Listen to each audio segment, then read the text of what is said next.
Hello dear aspirants, welcome back to our YouTube channel. चलिए start करते हैं आज का बहुत ही मस्ट इम्पॉर्टेंट टॉपिक। अफ्रीका की महान हरित दीवार के बारे में आज हम पढ़ेंगे। The great green wall. The great green wall कहाँ स्थित है? यह अफ्रीका कॉन्टिनेंट में स्थित है। यह एक अंतर्राष्ट्रीय परियोजना है जो वर्ष 2007 में अफ्रीकी संघ द्वारा चलाई गई थी। अफ्रीकन यूनियन द्वारा वर्ष 2007 में अंतर्राष्ट्रीय परियोजना द ग्रेट ग्रीन वॉल चलाई गई थी। इसके बारे में हम यहाँ पर मैप में देखेंगे। अफ्रीका कॉन्टिनेंट का यह उत्तरी हिस्सा है, जहाँ पर ये आपको ग्रीन कलर की जो पट्टी दिख रही है, इसी को हम कहते हैं द ग्रेट ग्रीन वॉल। ये ग्रेट ग्रीन वॉल क्या है? तो ग्रेट ग्रीन वॉल वह परियोजना है जिसमें बहुत सारे मिलियंस ऑफ वृक्ष को, ट्रीज़ को लगाने की बात की गई है। यहाँ पर बहुत सारे पेड़ लगाए जाएंगे और लगाए जा रहे हैं अभी भी, जिससे क्या होगा कि यहाँ की जो क्लाइमेट चेंज हो रही है, यहाँ पे जो उत्तर में इसके सहारा मरुस्थल स्थित है और दक्षिण में सवाना घास का मैदान है। तो उत्तर में सहारा मरुस्थल और सवाना घास के मैदान के मध्य में जो ऑरेंज पट्टी आपको दिख रही है, ऑरेंज कलर की, इसे हम कहते हैं साहेल क्षेत्र। साहेल क्षेत्र क्या है? मरुस्थल और हरित क्षेत्र यानी सवाना घास का क्षेत्र, इसके मध्य का संक्रमण क्षेत्र है। उत्तर का जो सर्वाधिक विस्तृत, सर्वाधिक बड़ा मरुस्थल है विश्व का, सहारा मरुस्थल, वह दक्षिण में बढ़ रहा था। इसलिए यहाँ पर यह ग्रेट ग्रीन वॉल परियोजना चलाई गई है यूरोपियन संघ द्वारा। ठीक है। अब अफ्रीका कॉन्टिनेंट है, इसके इधर ये यहाँ से स्वेज नहर जाती है, स्वेज नहर, और ये वाला इसका नॉर्थ में यहाँ पर है भूमध्य सागर, और इसके वेस्ट में आएगा आपका अटलांटिक महासागर, और इधर आएगा आपका प्रशांत महासागर। ठीक है। आगे बढ़ते हैं साहेल क्षेत्र के बारे में। तो साहेल क्षेत्र क्या है? यह दक्षिण में अधिक आर्द्र सूडानी सवाना क्षेत्र, जहाँ पर सवाना घास के मैदान पाए जाते हैं, हरित मैदान है, वह है दक्षिण में अफ्रीका में। और उत्तर में क्या है? सहारा मरुस्थल, जो कि शुष्क सहारा के बीच का संक्रमण क्षेत्र क्या कहलाता है? साहेल कहलाता है। ठीक है। साहेल में गर्म अर्ध शुष्क जलवायु है। साहेल में जो साहेल क्षेत्र है वह गर्म अर्ध शुष्क जलवायु वाला क्षेत्र है, और यह अटलांटिक महासागर और लाल सागर के बीच उत्तरी अफ्रीका के सुदूर दक्षिणी अक्षांशों तक फैला है। ये देखिए यहाँ पर आएगा आपका लाल सागर, और यहाँ है अटलांटिक सागर। तो अटलांटिक सागर से लेके लाल सागर तक यह फैला हुआ है। ठीक है।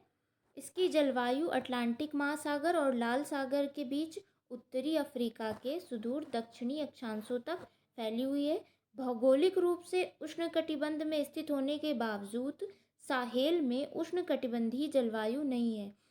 साहेल की जलवायु कैसी है? यह भूमध्य सागरीय जलवायु है। आगे आते हैं, उसका उद्देश्य क्या है? ग्रेट ग्रीन वॉल परियोजना को लॉन्च करने का उद्देश्य क्या था? तो इसका मेन पर्पस था अफ्रीका के साहेल क्षेत्र में रेगिस्तान की बढ़त को रोकना, प्राकृतिक संसाधनों और सूखे के प्रभाव को कम कर खाद्य सुरक्षा में सुधार करना इसका मुख्य उद्देश्य था। इस परियोजना से लाखों लोगों के जीवन में बदलाव आने की उम्मीद की जा रही है। इस परियोजना की खास बातें क्या हैं? तो यह परियोजना अफ्रीकन यूनियन ने शुरू की थी, और यह परियोजना लगभग 20 से ज़्यादा देशों में चलाई जा रही है। यानी अफ्रीका के 20 से ज़्यादा देश इस योजना में कार्यरत हैं। मुख्य रूप से 11 अफ्रीकी देश इसमें स्थित हैं। इसको हम मैप के थ्रू पढ़ेंगे। यहाँ पर जो आपको ग्रीन कलर की लाइन दिख रही होगी, इसे हम कहते हैं द ग्रेट ग्रीन वॉल, और यह मुख्य रूप से किन किन देशों में पड़ती है? तो यह है मॉरिटानिया, सेंगाई, बुर्किना फासो, माली, नाइजर, नाइजीरिया, चाड, सूडान, दक्षिण सूडान, ये इथियोपिया, ठीक है, ये इरिट्रिया, इथियोपिया, और ये जिबूती। इरिट्रिया, इथियोपिया और जिबूती, इन मुख्य देशों में यह पड़ती है। आगे बढ़ते हैं। इसमें पेड़ों की एक 8,000 किलोमीटर लंबी और 15 किलोमीटर चौड़ी पट्टी बनाने की योजना है। इस परियोजना से खराब जमीन के 100 मिलियन हेक्टेयर इलाके को बहाल करने की उम्मीद है, और इस परियोजना से 250 मिलियन टन कार्बन को कम करने और साल 2030 तक 10 मिलियन रोजगार पैदा करने की उम्मीद दिखाई जा रही है। इस परियोजना के फ़ायदे क्या हैं?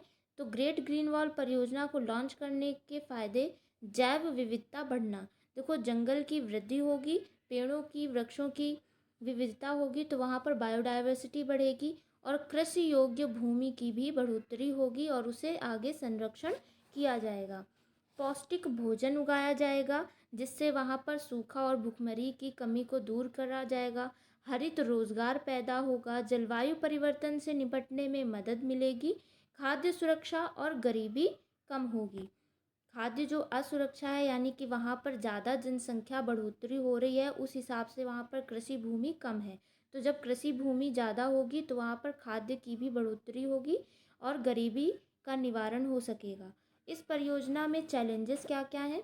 तो अस्थिर सुरक्षा, पानी की कमी, समन्वय की समस्याएं, पुनर्नवीनीकरण वाले इलाकों की निगरानी में जो लापरवाही करते हैं, तो ये सारे चैलेंजेस इसमें देखने को मिलते हैं। इसके नेक्स्ट वीडियो में हम पढ़ेंगे अरावली ग्रीन वॉल प्रोजेक्ट, जो कि अफ्रीका के ग्रीन वॉल प्रोजेक्ट से ही प्रेरित है। या Aravalli green wall project India का है, तो इसके नेक्स्ट वीडियो में पढ़ेंगे। आई होप आपको ये वीडियो पसंद आया होगा, तो प्लीज़ इस चैनल को लाइक, सब्सक्राइब और शेयर ज़रूर करें। मिलते हैं ऐसे ही मोस्ट इम्पॉर्टेंट टॉपिक के साथ नेक्स्ट वीडियो में। Thank you.